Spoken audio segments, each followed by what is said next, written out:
ya langkai wae. Mesti aja anggap langkai wae. Terus melok mbah sing nopo? Sing mukmin. Ya jelas ya, fannasu kulluhum min naslihi alaihis salam. Jadi setelah periode banjir itu semua manusia itu sudah turunan Nabi Nuh dan pas itu sudah steril semuanya apa? Mukmin. Ya orang 80 semuanya orang apa? Nah, setelah itu ada lagi yang kafir. Lah aku ora roh iku sing dadi mbahmu ta ora roh. Ya ora perlu roh kowe. Mulane ora apal nasab penting kanggo biasa ben ora roh. Tadi fanasu mongko te manusa kulo mis kabeh nas iku minasli sanging turunan Nabi Nuh alaihi salam. Bakana lan ana kula kedene sapa salah satu auladin sapa telu pira-pira anak Sam. Pertama Sam wa Abul Arab wa Faris wa Rum wa Ham wa Abu Sudan. Sing Ham Abu Sudan, bapake wong napa? Sudan. Wa Yafas, ana sing maca Yafis. Yafas Abu Turki, bapake wong pundi? Wal Khazar wa Ya'jud wa Ma'jud wa Magunali. Mbah kowe minduane sing tira rembabamu sing Abul Arab ira ngembek sek. Persi kita ya kurang ganteng. Rom kira tur ora wong Itali. Kowe turunan ndi? Kami ku paling Abu Sudan wong ireng-ireng. Paling iku. Wis ben ngono, ben wis. Wa tarakna alaihi fil akhirin. Wa tarakna lan nyisano ingsun apa koina tegese nyisano ingsun ali ngatasin no tak sisano sanaan khalidati pangaleman hasanan kang apik fil akhirin ing dalem periode-periode sing akhir minal anbiya sing pira-pira nabi wal umami lan pira-pira umat ila yaumil kiamat itu maka maring dina kiamat. Nuh jejak-jejak kebaikannya akan saya maklumatkan kebaikannya sampai ila yaumil kiamat.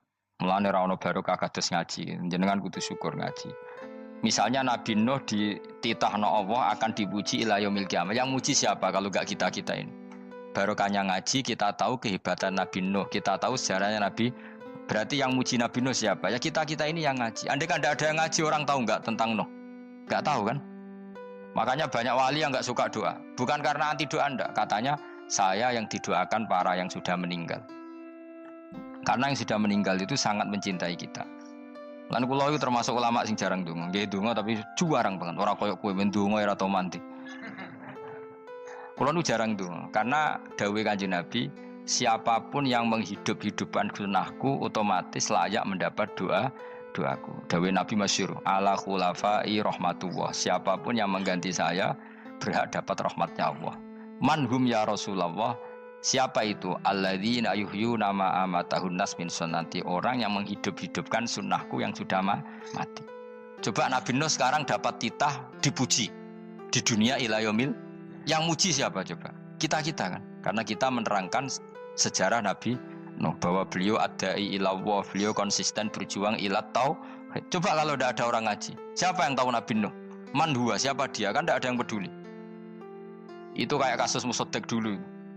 Katanya Musaddiq kan punya pengaruh 40.000 orang yang ngakui Musaddiq itu Nabi. Ternyata itu keliru, itu hoax. Saya termasuk orang yang menanyai kenapa mereka menabikan Musaddiq. Tak tanya, kenapa kamu percaya Musaddiq Nabi? Memangnya kenapa kalau dia Nabi? Ya, kamu tahu Nabi apa? Nabi itu apa? Tidak tahu. Gitu. Makanya saya itu menyayangkan ada berita. Sebenarnya yang mereka mengatakan Musaddiq Nabi itu tidak tahu Nabi apa itu tidak tahu. Cuma mereka percaya demokrasi. Kalau dia ngaku Nabi susahnya apa sih? Pikirannya itu. Susahnya apa kalau dia Nabi? Lah kamu tahu Nabi apa? Enggak tahu jadi. Repot kan? Itu kan seperti orang pakai nama Ghazali tapi enggak tahu sakralnya Imam Ghazali. Akhirnya yang nge-fly. Jenenge Abdul Qadir Jilani beling ora karuan. Mergo ya ora roh. Ya kok jenenge Mustofa ini. Orang pilihan tapi ya kelakuane ngene iki. Aduk Ruhin di wong sing tukang istirahat. Dadi maknane Mas Ruhin wong sing seneng. Mengane turu. Dadi sarokae maknane istirahat. Nganggo sintasin. Sinta itu tukang istirahat bener pemene iki. Ya ora apa-apa, donya sepele kan dia istirahat. Jadi makanya kan enggak ada ulama yang enggak dicintai para wali yang sudah meninggal karena tadi siapapun yang menghidupkan sunnahku setelah sunnah itu mati maka dapat doaku. Sehingga ulama ya doanya ya biasa aja, tidak usah berlebihan, just dungos. Karena kita yakin dungane Nabi luwih mandi timbang doa kita. Kalau kita menghidupkan sunnahnya Nabi, ngaji maksudnya. Cuma namun di sunnah Rasul gak tahu ngaji. Sunah Rasul yo ngaji iku sing karuan. Wis jelas Nabi itu status pokoknya apa? Pengajar apa? Masyhur itu. Bu'istu mu'alliman. Sebagian riwayat pakai innama bu'istu mu'allim. Saya diutus hanya sebagai pengajar. Termasuk melakukan sesuatu yang tidak ideal itu Nabi lakukan demi status mengajar. Misalnya begini, sama tak bedai, kok tak latih pinter. Tawaf jalan kaki sama naik skuter atau naik kendaraan itu afdal mana? Enggak, jawab saja. Afdal jalan kaki. Tapi Nabi ketika tawaf itu naik unta. Naik apa? Jika ulama ijma tetap saja tawaf naik unta sama jalan kaki afdal jalan kaki. Padahal Nabi kalau tawaf itu karena Nabi naik unta itu statusnya adalah mengajar, menunjukkan kalau itu sah. Jadi nilainya bukan enak-enak naik unta, tapi mensyariatkan kalau itu sah. Dong ya? Kayak saya pakai baju hem, dengan orang Arab pakai jubah. Mungkin cara Allah itu afdol saya orang Indonesia loh ya. Maksudnya saya ini orang Indonesia. Maksudnya saya orang Indonesia, saya ulang lagi. Bukan dengan status Habib atau ulama atau orang Arab. Guling-gilingan bahwa saya mengesahkan baju hem untuk sholat. Makanya dulu pernah di salah satu komunitas tabiin, saya ulang lagi tabiin, itu semuanya pakai jubah, pakai serban. Jabir yang sahabatnya Nabi termasuk Abdullah bin Mas'ud, dia datang ke masjid, jubahnya itu dicopot, terus dia sholat tanpa pakai jubah. Sampai geger tabiin, ini gimana sahabatnya Nabi sholat kok pakai jubah, jubahnya dicoplok, dicendel loh. Terus dia sholat. Ketika sholat ditanya, ya sahibah Rasulullah, kok ini sahabatnya Nabi sholat pakai jubah kok malah dicopot. Supaya kalian semua tahu bahwa kita dulu zaman Nabi biasa sholat pakai sarong, terus diikatkan di leher, saking tidak menemukan jubah. Tapi itu menjadi penting supaya orang tahu bahwa syarat sahnya sholat tidak bergantung harus pakai jubah. Meskipun kita sepakat pakai jubah sunat, kita selalu sepakat pakai jubah sunat. Tapi harus ada yang enggak. Kalau semua kiai pakai jubah, nanti satpam harus pakai, supir harus pakai. Karena kalau mau sholat jadi bingung. Ini barokahnya Jabir, orang tahu ternyata sholat itu yang paling pokok adalah nutupi aurat. Sama Rasulullah itu kadang tidak melakukan ibadah kelas paling afdol. Kayak tadi beliau tawaf naik unta. Tapi itu menjadi afdol karena nilainya mengajarkan bahwa itu sah. Paham gitu? Terus beda. Perilaku sama pengajaran itu beda. Rasulullah itu gak mungkin sholat lupa. Tapi Nabi pernah lupa. Andai kan Nabi tidak pernah lupa, kita tidak tahu caranya kalau sholat lu. Masyhur itu, Nabi pernah sholat hanya 2 rakaat. Terus beliau akan pulang. Terus sahabat diam semua karena mereka punya adab. Terus ada orang yang agak bedui. Aku siroti sholatu amnasita ya Rasulullah. Ini sholat model qashar apa memang kau lupa? Karena sahabat mulai dulu sudah ngerti usul fikih. Kalau ini duhur 2 rakaat, mulai besok berarti 2. Karena ngambil yang paling akhir. Zaman Nabi kan ada nasa mansuh. Kalau tak kemarin duhur 2, berarti duhur terkini 2.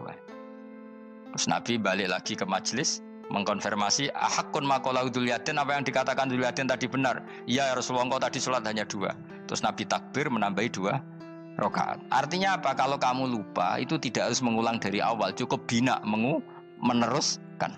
Sehingga misalnya kita tawaf sudah 3 putaran, terus kita batal, ya kita wudhu saja. Mulai awal apa teruskan terus keempat? Coba kalau Nabi gak pernah salah seperti itu, kita tidak tahu cara ngelola kesalahan. Ya misalnya kamu tawaf, terus batal. Kamu wudhu, nambah keempat apa mulai dari awal? Nambah keempat, karena setiap seperti itu bana alama fa'ala, harus meneruskan, bukan Andai kan Nabi tidak pernah melakukan itu, kita tidak tahu caranya. Ojo kok malah komentar sholat nganti lali kowe eling opo wae, cangkemmu. Laline Nabi ora koyo lalimu. Mulane ana imam sholat salah iku anggap ae niru Nabi. Cuma bedane Nabi untuk ganjaran wong iku gak ngono, tapi tetep. Jadi Nabi itu beberapa kali itu ngalami sesuatu yang tidak afdol. Tujuannya satu, untuk pelajaran. Makanya masyhur itu riwayat makuntu ansa walakin unassa li as-sunnah. Saya itu tidak pernah lupa, tapi sama Allah didesain lupa li as-sunnah supaya itu jadi sunnah. Jadi makuntu ansa walakin unassa li as-sunnah. Jadi saya tidak pernah lupa, tapi sama Allah didesain lupa supaya jadi Sunnah cara ngelola kelupaan. Misalnya sholat 3 apa 4, milih 3. Milih al-aqal. Karena itu satu-satunya cara. Sehingga Nabi didesain pernah sholat hanya 2 rakaat, terus diingatkan sama sahabat. Terus itu jadi sunnah caranya ngelola apa lu? Caranya ngelola lupa. Begitu seterusnya. Nabi ngendikan al-ajur bi qadri ta'ab secara makna seperti itu. Tapi Nabi sendiri tawaf itu naik unta. Sehingga sekarang ada orang naik skuter, naik kursi roda, itu dikiaskan karena Nabi dulu pernah berkendara. Coba kalau Nabi tidak pernah berkendara, wong sing lumpuh gak iso tawaf, wong sing sakit gak bisa tawaf karena gak ada riwayat Nabi pakai kendaraan. Tapi barokahnya Nabi pakai kendaraan, semua referensi itu gampang. Meskipun Nabi sendiri pas itu masih sehat, sangat sehat. Tapi biar jadi sunnah, kalau seperti itu tidak apa. Karena tadi Nabi itu yang penting buistu mu'alliman, saya diutus sebagai pengajar. Kadang Nabi melakukan sesuatu itu tidak ideal. Tapi tidak ideal yang akhirnya malah lebih ideal ketimbang ideal kita. Karena apa? Nilainya taklim, mengajarkan. Itu masyhur itu dalam ilmu ushul fikih. Jadi yang dilakukan Nabi jaiz, biasa-biasa saja atau boleh, itu statusnya bagi Nabi adalah fardhu ain karena liwujubi taklim, karena menjadi kewajiban mengajar. Masyhur itu jadi dalam usul fikih itu. Karena Nabi berkeharusan menjelaskan. Sehingga kamu jangan tanya, apakah yang dilakukan Nabi itu mesti kelas paling utama? Jawabannya ya, misalnya gini. Nabi itu sangat mencintai Qiyamul Lail. Sangat-sangat mencintai Qiyamul Lail. Tapi Nabi hari keempat itu sudah gak mau ikut sholat di masjid. Terus ada riwayat, kubu sebelah bilang Nabi baru sholat 2 rakaat terus enggak. Ada yang bilang 8. Macam-macam. Nah, yang jelas orang sepakat riwayat itu, hari keempat Nabi sudah gak sholat di masjid. Dan itu bagus bagi Nabi, meskipun bagi kita agak bagus. Kenapa? Andai kan Nabi sholat Qiyamul Lail selalu di masjid dan selalu 20 rakaat atau selalu 8 rakaat, pasti orang ngira itu fardhu ain. Bahwa Qiyamul Ramadan harus apa? Di masjid. Dan harus 20 rakaat atau 8. Tapi Nabi dari awal sholat itu tidak konsisten. Kadang 2 rakaat, kadang 4 rakaat, kadang 6 rakaat, kadang 9 rakaat langsung tanpa salam. Full langsung salam. Kadang 2 salam, kadang 9 rakaat full langsung salam. Akhirnya apa? Imam Syafi'i berkesimpulan yang namanya tasyahud awal itu sunat. Kamu sekarang sholat duhur, keyakinan kamu tasyahud awal sunat gak menurut mazhab Syafi'i? Sunat kan? Karena Nabi pernah sholat malam 9 rakaat langsung tanpa tahiyat, salam 1. Nah karena Nabi tidak konsisten juga beberapa kali meninggalkan itu, umatnya tahu kalau tarawih itu sunnah. Sehingga bakul mie ya tetap adol mie, yang tatpam tetap jaga. Dan orang nggak akan mencibir itu karena memang ada yang pulang tarawih, ada yang enggak, dan itu kebanyakan. Yo barokah Nabi tadi. Loh saya betul, saya itu tidak sombong. Saya itu punya pondok, punya santri banyak. Sampai sekarang saya kadang ya tidak tarawih, ya ora delik biasa. Supaya orang tahu kalau itu mah nggak wajib. Tapi berhubung saya wis nama kadung apik, ngono ku ya ora dadi jatuhku, aman. Tapi sebetulnya hatiku yo nangis, kangen kula mbek pangeran. Lu Nabi sangat kangen mbek pangeran, tapi kalau melakukan ibadah secara terbuka semua pasti dikira itu wajib dan itu memberatkan umatnya. Nah, kowe ora usah ngono, kowe ora usah terus niru Nabi, kadang-kadang ra traweh niru Nabi. Kowe bolak-balik wong ora ngarah, anut kowe ora ngarah. Mulane traweh wae, nek kowe bareng traweh wae. Kok GR apa ono sing nyoroti perilakumu ora ngarah. Makanya kenangannya Sayyidah Aisyah itu, kenangannya beliau itu wa'in sama siapa teks hadisnya, ini ada di Sahih Muslim, wa'in kana Rasulullah la yada'ul amal wa yuhibbuhu makhafata ayyufradu alaihim. Sungguh Rasulullah itu sangat mencintai amal tapi beliau terpaksa meninggal. Jadi Nabi itu sangat merindukan amal tapi terpaksa beliau meninggalkannya, takut itu dianggap wajib. Misalnya Nabi siwakan. Kebayang nggak kalau kamu bangun tidur nemu bupati? Nggak kebayang. Nemuin presiden apalagi nggak kebayang. Lalu kamu bangun tidur langsung sholat, wudhu terus sholat tanpa siwakan, kebayang nggak? Kan nggak kebayang. Jika kata Nabi, umpama saya itu tidak memikirkan umat saya, sikatan itu tak wajibkan setiap orang mau sholat. Wong kita mau ketemu presiden, menteri saja, bangun tidur mesti sikatan dulu baru ketemu. Masa ketemu Allah tidak sikatan? Artinya Nabi itu nggak kebayang, nggak pakai siwak itu nggak kebayang, karena mau sowan pangeran. Padahal lisannya Nabi sudah thayyib, sudah wangi. Tapi Nabi terpaksa kadang-kadang meninggalkan siwakan itu karena takut nanti dikira wajib. Kayak apa?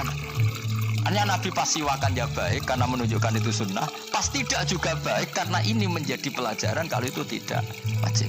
Lah anak kowe pas ra siwakan mergo dablek ngono lho. Mulane kowe ojo kan jajal yo kangkang sing biasa rokokan, bariku ana komat langsung salat tas siwakan. Sing biasa ngaji sore lho ora usah contoh ado-ado. Gak kelakuanem lho. Iku perkara niru Nabi ta perkara rasa-rasane jawab. Jadi Nabi itu beda. Perilaku apa saja itu jadi teladan, akhirnya jadi referensi. Begitu juga Nabi yang mensunatkan sunat safar, sunat kudum. Tapi Nabi beberapa kali ada sholat. Ada sahabat yang selalu sholat safar. Kalau pergi sholat, kalau datang sholat. Sampai Nabi ya disalahno. Agama ora ngene iku, Cung. Aja nemen-nemen. Wala yusyadzahadatina ahadun ila ghalabu. Sing tenanan nyekeli agama, iku kok mesti kalah. Nak kalah terus bosen. Utawa tukang nyalahno wong liya. Coba kamu kalau gak pernah tahajud, wong turu terus mbok arani Zaid turu, Ruhin turu. Jajal kita tahajud 2 minggu. Oh kebo turu. Lha tahajud 2 minggu ngebok-ngebokno wong ngono. Mulane salehmu bahaya. Mulane aku seneng saleh pas-pasan ini seneng. Sekali over sidik mesti cangkemmu elek. Aku sih yakin lho. Wes rai-rai ini ketara, aku sapal lho. Jajal kowe sing ngaji aku kon tahajud seminggu roh wong turu. Ngorok pisan. Oh ning donya pisan turu kebo. Padahal lagi rong. Kayak apa kalau kita tahajud setahun?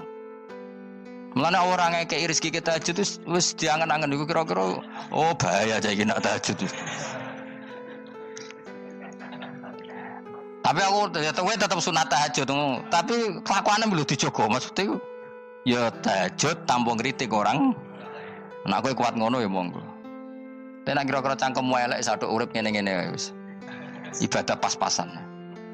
Wong nggo model hadis Arabi. Ya Rasulullah, betul salat itu hanya 5 kali sehari ya. Enggak ada yang lain yang wajib enggak. Demi Allah saya tidak akan menambahi dan tidak akan mengurangi. Pas. Wis wae makom kula wis wong desa niku mawon. Daripada nambahi tapi akhirnya kecang. Nek sampean ape ibadah sak ndure kula nggih monggo. Itu lebih baik. Wis ra alim ra ibadah terus kabeh opo? Nah kula kan ketambal ngalim.